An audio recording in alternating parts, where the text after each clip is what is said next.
6:36 de la mañana. Nos complace muchísimo tener vía Zoom desde Caracas a Rodrigo Agudo, director del Instituto Venezolano de la Leche y de la Carne, asesor alimentario de la Federación Nacional de Ganaderos de Venezuela, FEDENAGA.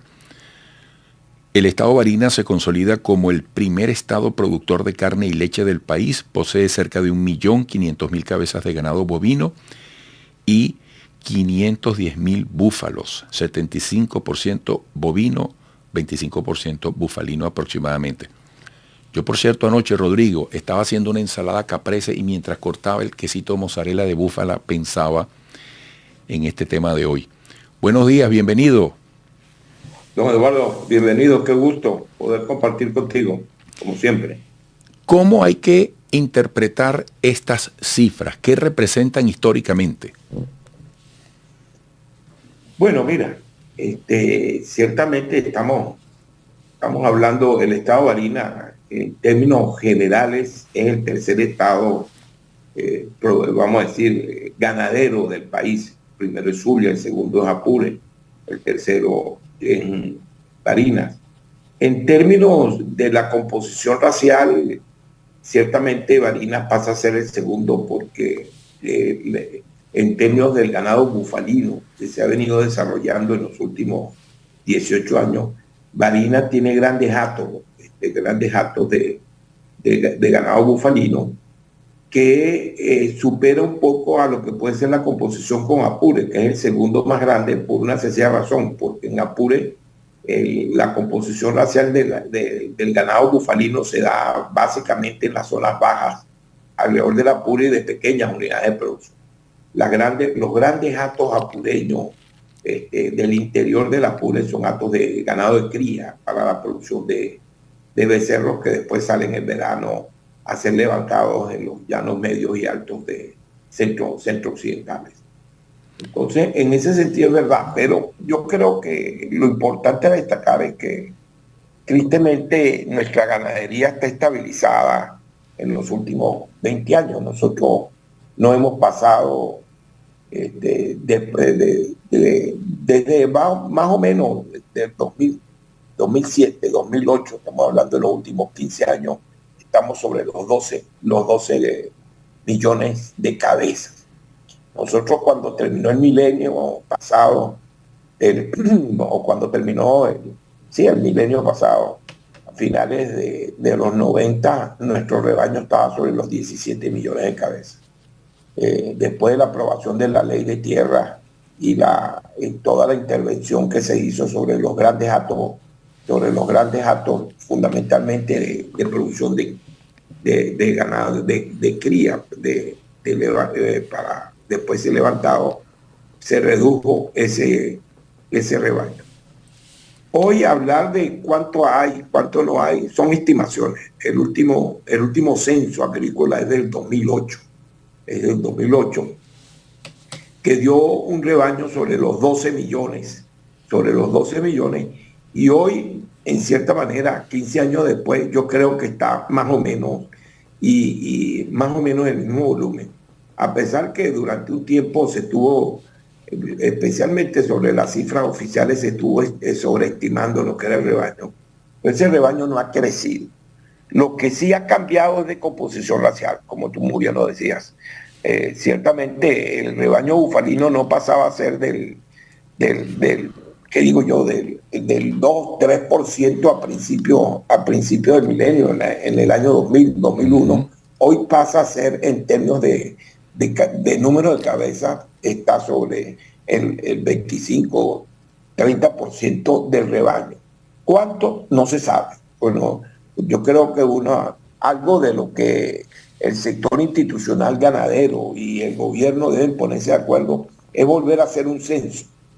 Porque si no se hace un censo y no sabemos exactamente cuál es el rebaño, difícilmente nosotros podremos cumplir con la normativa internacional de garantizar un 90% del rebaño durante 3 años contra la aftosa para poder estar liberados de aftosa.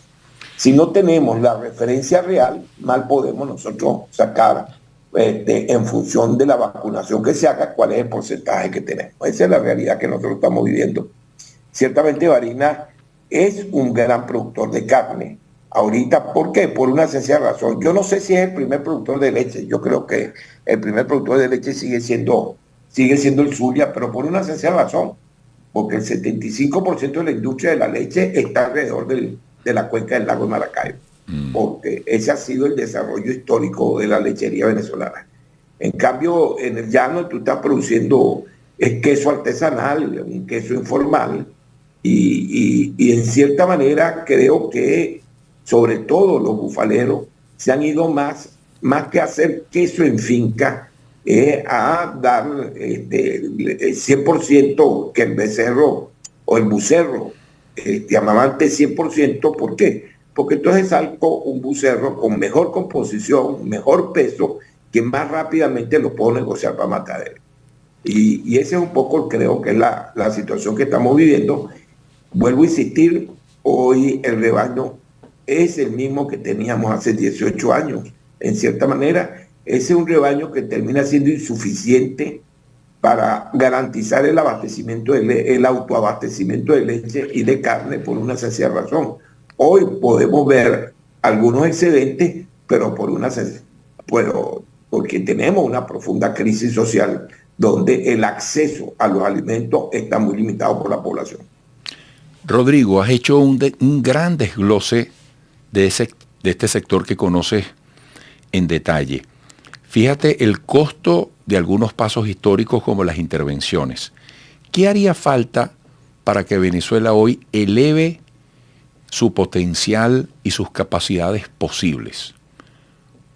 Bueno, mira, yo creo que una de las cosas que nosotros no destacamos y que creo que es un tremendo mérito es que, y esto puede llegar a ser una larga conversación, pero primero que en términos de lechería, Venezuela tiene dos características que yo me atrevería a decir, a riesgo de no ser exagerado, pero por no ser absoluto. Venezuela es, si no el único, uno de los pocos países, primero, que tiene una lechería en clima tropical. La producción de leche y el Bos Tauro, o sea, la leche que nosotros conocemos, la de vaca, es de origen de climas templados. Las razas productoras de leche son de climas templados. Nosotros logramos estabilizar lo que se llama una producción de doble propósito. El mismo rebaño produce para leche y para carne en clima tropical. Mira, somos el único país que lo hacemos con ganado Bos Tauro, o sea, con ganado, con vacunos. Y somos dos. La India es el segundo, que también produce leche en clima tropical, pero la India el búfalo es originario de la India y tiene una gran proporción en la producción de leche de la India. Por lo tanto, somos el único país que produce con Bos Tauro leche en clima tropical. ¿Y qué se llama clima tropical? Cuando por debajo de los 1000 metros de altitud tenemos 18 grados centígrados todo el año y el 85% del territorio de Venezuela está por debajo. ¿Me pueden decir que Colombia está al lado y produce leche? Sí. Costa Rica está al lado y produce leche, sí, pero lo produce por encima de los 1000 metros de altitud y con ganados puros y no con doble propósito. Esa es una de las características. Y la otra es que la lechería venezolana fue desarrollada por la industria. Y hoy por hoy seguimos siendo el único país del mundo que en consumo aparente la leche en polvo representa más del 40%, entre el 40 y el 50%. Ningún otro país tiene ese consumo aparente en el mundo. La leche en polvo, en términos generales, se utiliza para fórmulas infantiles o para consumo industrial, pero no para consumo del retail o consumo directo. Bueno, Rodrigo, gracias por este recorrido. Siento que en unos pocos minutos nos has llevado Venezuela adentro al encuentro con ese gran valor en la faena, en el compromiso del ganadero. Que Dios los bendiga. Por supuesto, siempre queda mucho tema por fuera, pero ya tendremos chance de retomar esta área donde está precisamente la esperanza, el compromiso, las posibilidades pendientes de un país con tantas capacidades naturales y con tanta voluntad, el que siembra, el que cría. Un fuerte abrazo, Rodrigo. Bueno, muchas gracias a ti. Nada más cierro diciendo que estoy convencido que nosotros nos podemos autoabastecer de leche y carne. Necesitamos seguridad jurídica y evidentemente condiciones y políticas que puedan reconstruir lo que significa la ganadería venezolana en un marco de competitividad y fundamentalmente por el desarrollo del compromiso que han demostrado históricamente nuestros ganaderos. Muchas gracias por la oportunidad, don Eduardo. Gracias, gracias. Hasta pronto. Rodrigo Agudo, director del Instituto Venezolano de la Leche y de la Carne, asesor alimentario de la Federación Nacional de Ganaderos de Venezuela, FEDENAGA. Entre las muchas cosas interesantes aprendí que al chiquitín de los búfalos no se le dice becerro, sino bucerro. ¿Tú sabías eso, Diana? Bucerro.